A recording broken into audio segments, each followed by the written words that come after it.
How do I go about connecting with people the way that Stanfield does? What do you think are the secrets to do that? That's an excellent question. So this all started for me, believe it or not, with a bonfire and a rock band in my backyard in high school. So I lived outside of the city in the county, on some land, and my parents allowed me to have a big bash my junior year of high school and senior year of high school, and I hired a band and I put it together. I had 400 people show up, Wow. on the backyard.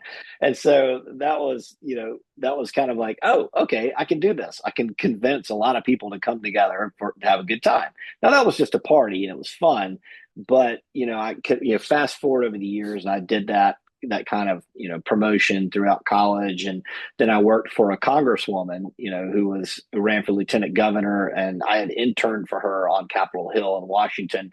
So I started to understand why people came together around a movement, not just a kind of community party or fun event, but what would draw them together to support a cause and to be more intentional about the types of events and things they attended.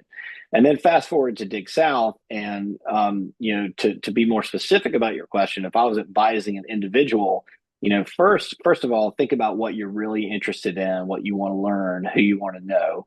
That could take many different shapes and forms. So it may be, okay, I just want to know all the power brokers in this town, who are happen to be in my industry. So where do they go out to eat? What events do they attend? What do they sponsor? That's the network.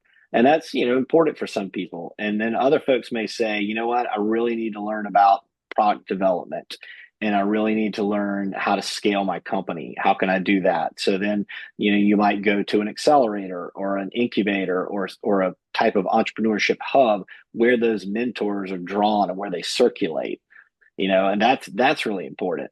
Then you might decide, okay, I want to be part of an organization or a mastermind group. So you say, okay, a mastermind group that's going to be very keenly focused around, a specific problem I have and helping me address that in my business. And that might be part of a larger organization, such as a chamber of commerce or an entrepreneurship center or a digital corridor, that kind of thing. That's important. And so those things are all the obvious things. Everybody kind of knows those. But what I would strongly suggest beyond that, and I think this is critical, is to every now and then pick something completely left field that you might not think you have an interest in, but it just sounds curious or it sounds like part of the adventure, and go to that. Say, you know what, I've never been to a blues festival.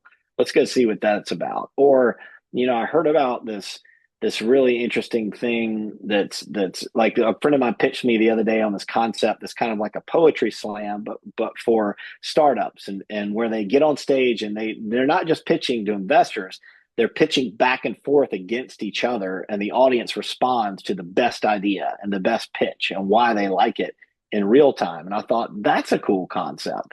So maybe you've never launched a company, you're not an entrepreneur, you work for a mom and pop, you're like, what would it be like if I did launch a company and I had to go out and defend it? You could go to an event like that.